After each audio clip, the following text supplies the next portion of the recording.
Pierre Conessa, bonjour. Bonjour. Alors, on change de registre par rapport à l'invité précédent. Vous annoncez la couleur tout de suite, c'est Hollywood, arme de propagande massive. Alors, d'habitude, on parle d'Hollywood comme d'une usine à rêve. Vous, c'est vraiment une arme de propagande massive. Qu'est-ce qui vous a poussé à écrire ce livre-là? Qu'est-ce qui a été le déclic? Écoutez, c'est parti d'un voyage aux États-Unis où j'ai eu l'occasion d'aller plusieurs fois. J'étais toujours surpris par le nombre de drapeaux qu'on trouvait absolument partout, sur les maisons, sur les barbecues, sur les voitures, etc. Et je me suis dit, mais comment peut-on être si fier d'une identité nationale qui a quand même été esclavagiste, ségrégationniste jusqu'aux années 60, encore raciste aujourd'hui, génocidaire à l'égard des Indiens et impérialiste de toute façon. Et donc je suis rentré dans une librairie, j'ai demandé, je voudrais voir vos manuels d'histoire. Et le libraire me dit, mais il n'y a pas de manuel d'histoire, il n'y a pas de ministère de l'Éducation nationale aux États-Unis. Ciel, comment peut-on vivre sur un ministère de l'Éducation nationale? Et en fait, l'enseignement dépend de chaque État. Et donc vous imaginez que la guerre de sécession racontée en Californie ou en Caroline du Nord, c'est pas la même. C'est pas tout à fait la même. Et donc je me suis rendu compte qu'en fait, l'histoire nationale américaine, si vous voulez, ce que nous on a enseigné à travers Michelet, la Troisième République, les programmes, en fait c'est Hollywood qui fait l'histoire nationale américaine. Ça, c'était le premier constat. Et le deuxième, c'est quand vous regardez la télévision aux États-Unis, ça n'est pas du tout la bonne qualité des films. Ah bon, pardon. C'est pas la bonne qualité des films qu'on voit ici, parce que c'est le meilleur qui est exporté. Bien sûr. Et donc, en fait, ce qui fait véritablement l'opinion, ce sont les mauvais films. Les mauvais films en quantité. Un chiffre, 2700 westerns. Je pense que vous n'avez pas vu. 2700 westerns. 2700 westerns. Non, j'ai pas vu les 2700. Voilà, et donc je me suis dit, mais finalement, ce qui fait véritablement l'opinion, encore une fois, c'est pas ce qu'il y a de meilleur et qui souvent est exporté, c'est qu'est-ce qui fait le plus d'entrées. C'est ça qui est. Et donc je suis parti autour de ça, sur l'idée que Hollywood avait cette caractéristique, d'abord de nous avoir fait croire que dans les westerns, si vous voulez, les méchants c'était les Indiens et les bons c'était les cow-boys, donc il y a une capacité de création scénarique sans égal ailleurs, c'est ce qui fait la force de cette usine à production, de rêve quand elle exporte, si vous voulez, et de cauchemar si on prend un peu de distance. Et donc j'ai refait un espèce d'historique de l'histoire d'Hollywood en me disant, mais depuis le cinéma muet, quels ont été les méchants dans tout ça? Alors, le postulat d'Hollywood, c'est on vit dans la meilleure des sociétés du monde, c'est la société américaine, et l'autre, avec un grand A, si vous voulez. C'est ce que j'allais dire, le méchant, c'est toujours l'autre. Alors l'autre, c'est celui qui, par nature, ne peut être qu'un envieux, un jaloux, un méchant, ou alors un ennemi. Et en reprenant le fil chronologique de Hollywood, si vous voulez, ça a commencé avec le noir, vous savez, dans La naissance d'une nation, dans le Devant, etc. En gros, l'interrogation, c'est ces gens-là, valait-il la peine qu'on se massacre pour eux? On est à une trentaine d'années après la fin de la guerre de sécession. Et donc, en gros, ce qui traverse, par exemple, La naissance d'une nation, c'est finalement, ces gens-là ont causé beaucoup de mal. Et par exemple, La naissance d'une nation, c'est une justification du Ku Klux Klan.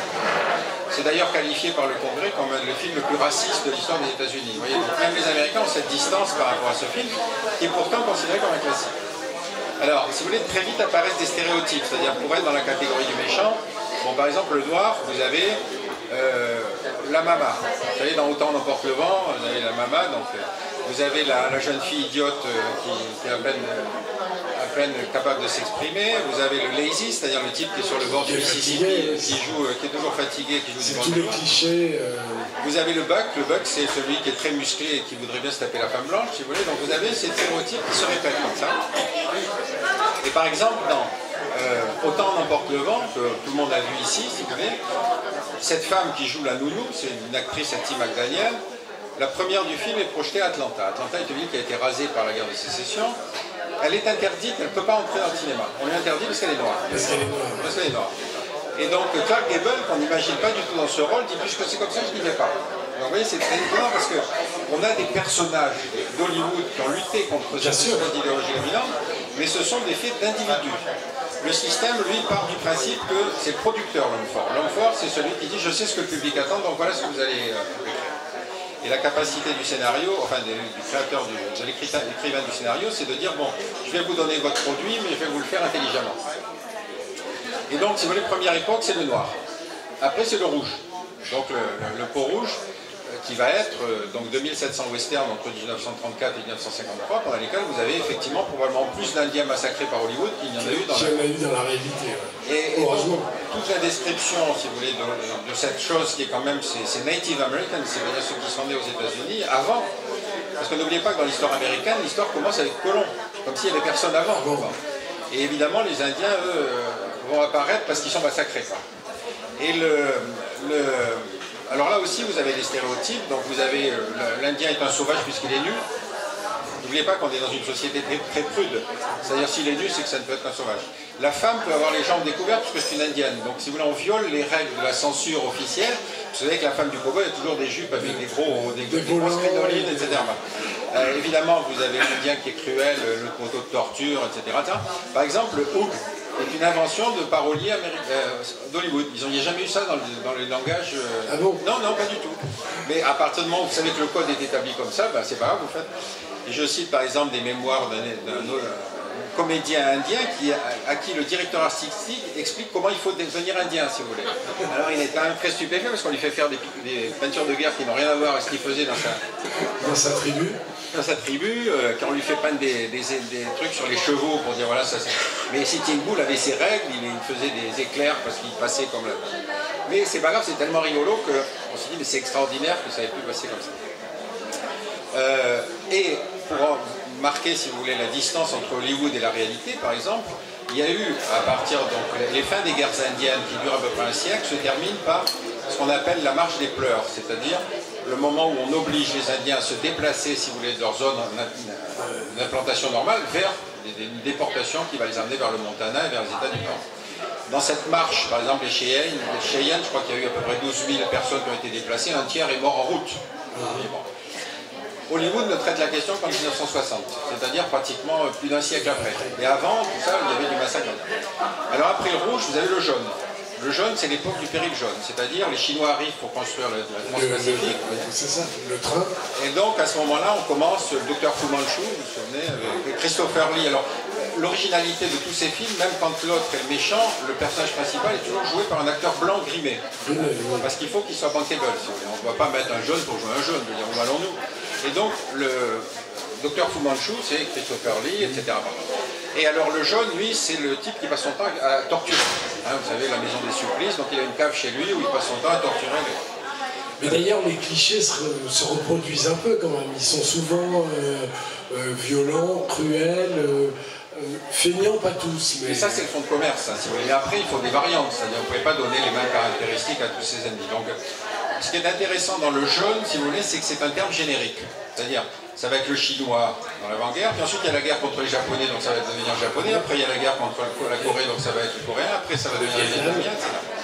Et alors, ce qui est amusant, c'est que, par exemple, des acteurs chinois à Hollywood qui essaient de chercher du boulot avant-guerre, n'en avaient pas, par contre, ils ont plein de boulot au moment où se déclenche la guerre contre les japonais, puisqu'ils font jouer les japonais, si vous voulez. Donc on va leur demander de jouer à nouveau les méchants. Donc, par exemple, il y a une caractéristique sur les films sur le Vietnam. Par exemple, c'est très intéressant à comparer dans la filmographie française et la filmographie américaine. Dans la filmographie américaine, les films se font à peu près une dizaine d'années, une quinzaine d'années après la fin de la guerre. Et la thématique, c'est toujours la souffrance du soldat américain. Ce n'est jamais la légitimité de la cause des Vietnamiens. À la différence de, si vous voulez, par exemple, de 20 ans dans les Horaces, hein, le film de Varnier, qui est vraiment une... pas Varnier, Vautier. C'est de montrer un soldat qui va déserter pour ne pas faire la corvée de bois sur un félaga qui doit emmener normalement pour exécuter. Et si vous voulez, ça, c'est une caractéristique, c'est-à-dire même sur les guerres perdues, il n'y a jamais la reconnaissance d'une erreur. Il y a comment le héros s'est finalement sorti. Et va naître d'ailleurs, à partir du western et à partir des guerres, la mythologie du combattant américain qui va aboutir au super-héros, si vous voulez, qu'on a aujourd'hui.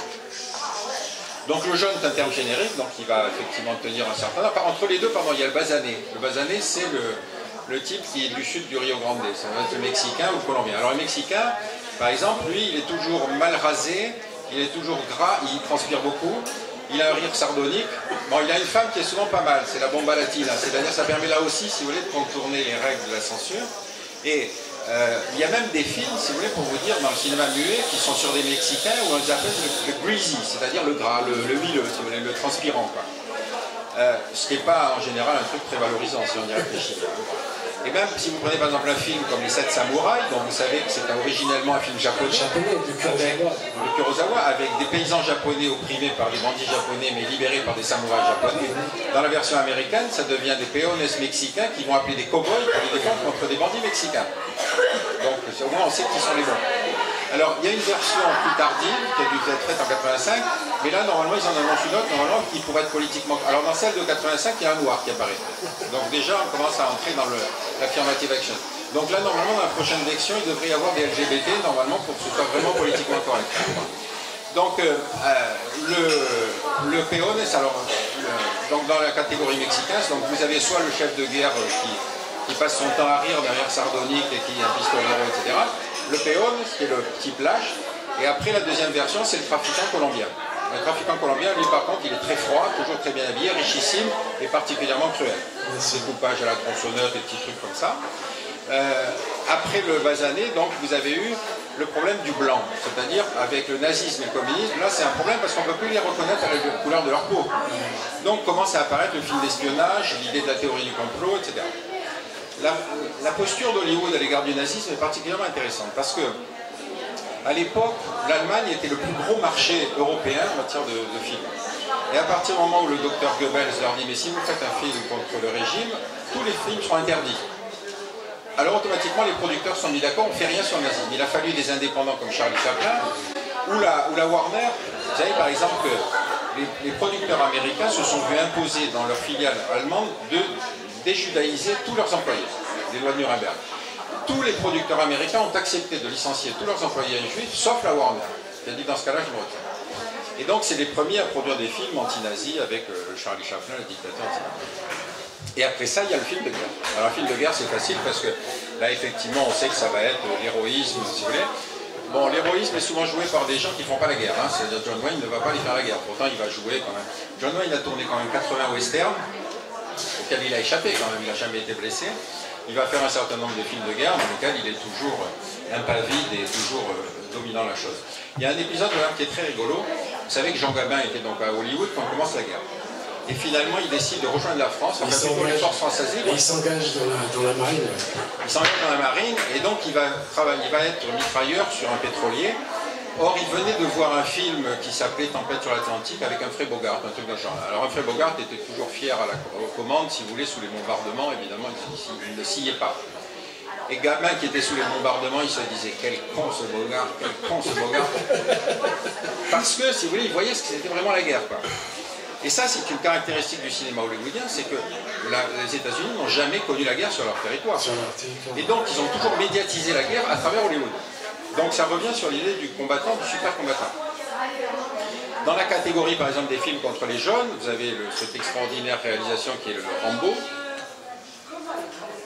Alors dans Rambo 2, il retourne au Vietnam pour libérer des pilotes que ces salauds vietnamiens n'ont jamais libérés. 10 ans après les accords de Paris quand même. Et donc dans le film, il tue 76 personnes, je les ai comptées. 76 personnes, vous imaginez qu'on fasse un film comme ça avec un ancien combattant d'Algérie retournant en Algérie, soit tuant 76 Algériens? Vous avez là toute la distance, si vous voulez, entre l'esprit critique, la diffusion hollywoodienne, si vous voulez, et le rapport à la guerre dans cette société. Alors après, il y a eu le communisme. Bon, alors le communisme, ça commence en 17, mais dès que vous avez Red dans le titre, vous savez que ça concerne le film communiste, donc ça, si je ne vous fais pas la description, vous imaginez facilement. Et alors là, maintenant, alors il y a eu un petit épisode qui nous concerne, nous, c'est le Frenchie pendant ce qu'on appelle le French bashing, c'est-à-dire le moment où Chirac décide de ne pas aller en Irak. Alors là, il y a un déchaînement anti-français, si vous voulez, qui est déjà filtré dans un certain nombre de films. Par exemple, pour ceux qui ont vu Casablanca, bon, vous vous rendez compte que l'officier français est une espèce de type un peu ambigu, qui essaye de les empêcher de partir, enfin bon. Donc le français collabo, c'est une espèce de thématique. Une grande fascination pour la Légion étrangère. La Légion étrangère, c'est une espèce de thématique qui a été traitée par Hollywood. Gary Cooper dans le rôle principal, quand même, donc c'est important. Et alors, une scène extraordinaire, je crois que c'est dans Beau Geste, où à la fin, donc Marlène Dietrich, qui est amoureuse de son légionnaire, elle aussi, le suit, quand son unité part dans le désert, elle les suit, en allemand c'est souliers à talons, si vous voulez, elle met sur son épaule, elle les suit dans le désert. Donc quand même, la Légion... c'est le pouvoir romanesque, en fait. Certes, certes. D'ailleurs, tout le monde sait que la Légion étrangère est suivie par des femmes dans le désert. Et donc, le Frenchie, pendant l'époque du French bashing, ça a été un peu dur. Je cite une phrase de Lambert Wilson qui dit mais je suis atteint de Los Angeles aigu parce que je rêvais de travailler là-bas à Hollywood et en fait on ne me propose que des rôles de salauds, etc., de traîtres, etc. Et après les Frenchies, alors la catégorie dans laquelle on est aujourd'hui, c'est l'arabo-irano-terroristo-nucléaro-musulman. C'est plutôt la catégorie Trump, si vous voulez. C'est-à-dire là, Trump, on fait de l'ennemi à foison. Vous savez, des proches avaient une phrase qui pouvait être très drôle, ils disaient l'ennemi est stupide parce qu'il croit que l'ennemi c'est nous, alors qu'en fait l'ennemi c'est lui. Et donc Hollywood est une continue production de films, si vous voulez, identifiant des ennemis, avec souvent une connaissance mais totalement superficielle de ce qu'est l'ennemi. Par exemple, il y a eu un épisode de Homeland, vous savez, cette série qui a un grand succès, qui est l'histoire d'un ancien prisonnier par les talibans qui est libéré, qui donc arrive aux États-Unis, devient héros national, etc. Et en fait, au fur et à mesure de la série, on s'aperçoit qu'il est en fait un traître et qu'il prépare une... Et alors, il voulait tourner un épisode en Syrie, mais en fait c'est un peu difficile de tourner en Syrie, donc il la tourne en Afrique du Sud, parce que normal c'est juste à côté. Et il recrute des Arabes d'Afrique du Sud pour jouer le rôle des Palestiniens, Et alors, cela dit, dans la catégorie des Palestiniens, il y a des acteurs qui ont tout joué. Des acteurs, dès qu'ils ont un peu le teint basané, ils ont pu être iraniens, arabes, mexicains, etc. Comme disait l'autre, vous avez de la chance, avec votre teint, vous avez du boulot. Et c'est un producteur qui disait ça. Et alors, donc, ils veulent tourner cette série, ils veulent tourner cet épisode qui doit se passer en Syrie, donc ils le tournent en Afrique du Sud, ils recrutent des Arabes locaux, alors maintenant, évidemment, de jouer les terroristes gueulards, méchants, menaçants, tout ce que vous pouvez imaginer. Et ils leur demandent en complément, parce que les jeunes avaient quand même, il y avait de l'argent à la clé, donc ils acceptent, et on leur demande en complément de faire des tags sur les murs, vous savez, à bas l'impérialisme, à bas le sionisme, etc. Et quand l'épisode est passé dans le monde arabe, ça a été un immense éclat de rire, parce qu'ils avaient écrit sur les murs, ne regardez pas cette série, c'est une série raciste, ça ne traduit pas le... Personne ne parlait arabe dans l'équipe de tournage, personne. Et donc vous avez des épisodes comme ça, vous vous dites, mais de quel objet parle-t-on ? Ça, c'est la forme, si vous voulez, surprenante, donc c'est tous ces épisodes assez cocasses qui marquent ce cinéma, qui, encore une fois, a cette capacité extraordinaire d'avoir des scénaristes qui vous font avaler n'importe quelle histoire. Un des films qui a été le plus primé, par exemple, c'est American Sniper. American Sniper, c'est Clint Eastwood, comme disait le critique, au sommet de son art. Un sniper, c'est un type qui tue en étant, disons, grosso modo, place de l'Étoile et qui tire en bas des Champs-Élysées. Donc c'est pas vraiment le type qui enfonce sa baïonnette dans le ventre d'un ennemi, quoi. Donc c'est un type qui n'est pas vraiment traumatisé par la guerre. Et donc il est victime d'une injustice, je crois qu'il a tué 256 Irakiens, mais en fait on en lui a crédité que 159. Donc c'est pas grave, il a quand même la Silver Star. Et donc tout le film est construit autour de ce personnage qui va retourner 4 fois en Irak. Ça veut dire qu'il s'emmerde chez lui quand même, parce qu'il a une femme, il a des enfants, etc. Mais il retourne 4 fois en Irak, et dans le film on vous dit, mais sa femme peut attendre, tandis que la liberté ne peut pas. Les Irakiens n'avaient pas l'air d'être d'accord avec cette vision de la chose, mais enfin bref, il retourne. Simultanément, vous aviez sur Internet le même film fait par un sniper irakien qui tuait des Américains, qui s'appelle Juba, qui évidemment avec une qualité cinématographique bien moindre, mais vous vous dites, mais lequel des deux est un film de propagande ? Les deux. Mais il y en a un qui est formidablement convaincant. Alors, la partie la plus belle de l'histoire de ce type, de ce sniper, qui s'appelle Chris Sky, c'est que donc, il revient après son 4e séjour en Irak, et il rencontre des anciens combattants qui sont traumatisés par la guerre. Lui ne l'est pas, visiblement. Et donc, pour les détraumatiser, si vous voulez, il les amène dans un stand de tir, ce qui est normal, c'est une réaction quand on ne sait pas quoi faire, on va dans un stand de tir. Et il est finalement assassiné par un ancien combattant qui, lui, a été traumatisé par la guerre, qui devait probablement en avoir marre que Chris Sky lui raconte ses exploits. Et donc, cette partie du film n'est pas traitée dans le truc de Clint Eastwood. C'est quand même dommage. Ah oui, c'est dommage, parce que c'était la plus belle partie de l'histoire. Donc, si vous voulez, cette manière de construire une héroïsation, cette manière de construire un rapport à la guerre, sur le rapport à la guerre, si vous voulez... Mais ça, vous pensez que c'est la culture américaine qui fait que ça se fait comme ça, ou que c'est une sorte de vraie décision politique, c'est-à-dire de quelque chose qu'on perpétue sur l'image du pays, enfin quelque chose presque de conscient, ou quelque chose qui leur échappe? Je crois qu'il y a plusieurs aspects dans votre question. D'abord, rappelez-vous qu'on invente simultanément la publicité et la propagande. La propagande, c'est de la publicité politique, et la publicité, c'est de la propagande commerciale. Et donc les mêmes méthodes, si vous voulez, sont utilisées selon l'objet que vous voulez donner. Ensuite, vous avez une deuxième chose, c'est que fondamentalement, Hollywood, le producteur, il sait que ce qui va faire le succès du film, c'est évidemment d'avoir des spectateurs, mais marché américain d'abord, hein. On parlera après de l'international. Et donc, cette idée qu'il faut que l'américain apparaisse comme le bien On n'est pas dans le domaine intérieur. Dans le domaine intérieur, Hollywood est aussi critique, peut-être plus critique que n'importe quel autre cinéma. Par contre, dès qu'on est dans le rapport avec l'autre, si vous voulez, l'Américain doit effectivement bien s'en sortir. Il y en avait un qui disait « J'aime bien les films de guerre qui se terminent bien ». Vous voyez bien ce que ça veut dire. Et donc, on a ce rapport à la violence qui est complètement sublimé dans Hollywood. Vous avez des films qui viennent de sortir, là, qui s'appelle Expendable. C'est une bande de vétérans qui continuent à faire la guerre. Parce qu'évidemment, vous avez Schwarzenegger, vous avez machin, etc. Mais ça se passe dans un monde totalement mythologique. Par exemple, dans un numéro, je ne sais plus, ça doit être Expendable 2, ils vont au Népal libérer Schwarzenegger qui a été enlevé par une bande de je sais pas quoi, de révoltés. Et bon, évidemment, ils vont le libérer. Parce qu'ils sont cons d'enlever Schwarzenegger. Il y a quand même quelque chose. Donc, il faut qu'il soit libéré. Donc, alors, pourquoi au Népal, on ne sait pas. Et après ça, ils sont mandatés pour aller... libérer des... Alors ils vont libérer des femmes et des enfants en Bulgarie, puis après le troisième épisode, ils vont dans une espèce de pays mythique qui s'appelle le Kazakhstan, non, le Kazbénistan, c'est-à-dire un mélange de Kazakhstan et d'Afghanistan. Et alors là, donc le pays est décrit comme particulièrement corrompu, et son armée en particulier, et donc quand ils quittent le pays, il n'y a plus d'armée. Ils ont détruit 10 chars, ils ont abattu tous les hélicoptères. Vous dites c'est formidable, mais c'est dommage, ça tombe cette nuée de sauterelles, si vous voulez, sur un pauvre pays qui n'avait vraiment pas grand-chose à voir avec tout ça. Et donc ce rapport à l'extérieur est assez fascinant, parce que vous dites, qu'est-ce qui se passe, quoi? Comment est-ce qu'on peut avoir ce rapport avec l'extérieur, comme si l'extérieur était toujours par nature une menace, un envieux, un vol, un cruel, etc. Et donc c'est un peu ça qui m'a amusé. Alors je me suis penché évidemment sur ce mode de production qui fait que le producteur est celui qui vous dit la conclusion du film. Le producteur disait, il y avait un producteur, je crois que c'est Jack Warner, qui disait si vous voulez savoir quelle est la conclusion, posez-moi la question. Vous voyez, donc le truc est construit comme ça. Et donc c'est capable de produire le meilleur. Et moi je me suis consacré à produire le pire. Comment vous avez travaillé? Vous avez pas revu les films et tout ça? Non, je vous rassure, je n'ai pas tout vu. On a la chance d'avoir des chaînes, vous savez, sur le câble qui s'appellent Warner TV, Paramount, etc.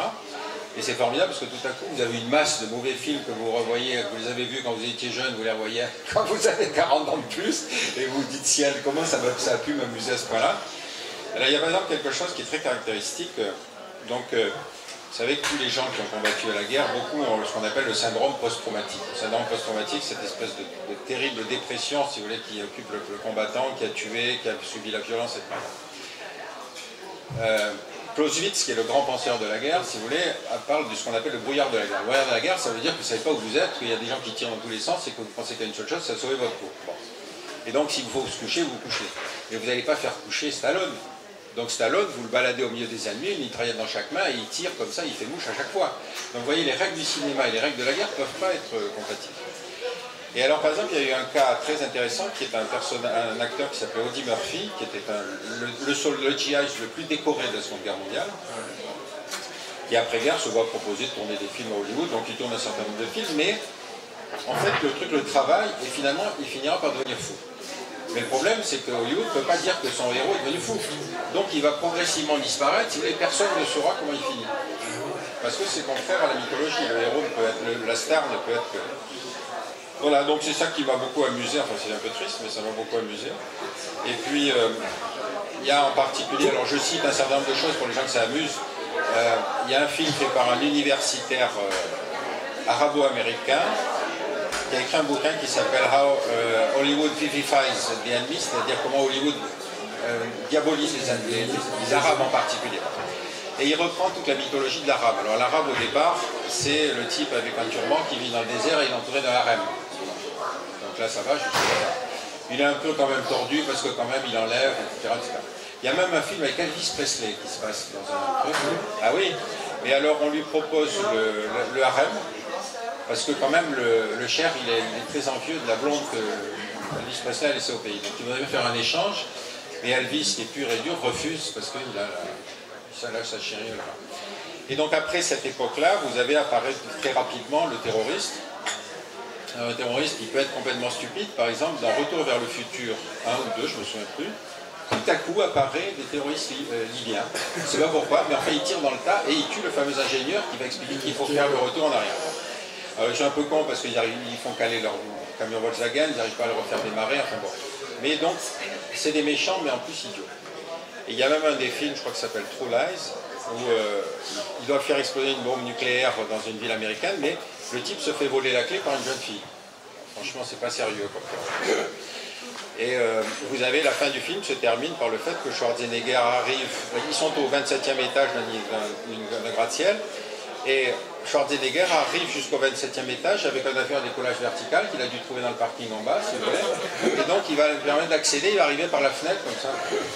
Donc ça fait partie de la mythologie, mais enfin, moi ce qui m'inquiète beaucoup, c'est que ça donne un sentiment de sublimation de la violence. Vous voyez, par exemple, dans le western, vous avez des gars qui vous font mouche à 50 pas avec une pétoire du 19e siècle. Vous avez tous remarqué que dans les films aujourd'hui, ils se tirent dessus pendant un quart d'heure, 20 minutes avant d'arriver à se toucher, parce que c'est plus le même matériel, il a beaucoup décliné depuis. Donc voilà. On me fait signe que le temps est passé, mais ça donne envie de plonger dedans et peut-être regarder certains films que vous conseillez, entre guillemets. C'est surtout ce qui circule sur Internet, il y a vraiment de très très bons documentaires, à la fois sur les jeunes, sur les arabes, sur les... Il y a vraiment des choses qu'il faut aller voir. Ça permet de regarder les films américains avec une espèce de distance. C'est oui. Ça. Et puis enfin, le but du livre, c'est un peu ça. Voilà. C'est d'être moins vierge et moins innocent en regardant des films américains. Absolument, surtout quand ça parle des Français. Et puis en plus, ça permet de voir quelle est la perception qu'ont d'autres cultures, si vous voulez, de la façon dont on les traite. Voilà. Merci beaucoup. Merci à vous. Bonne soirée.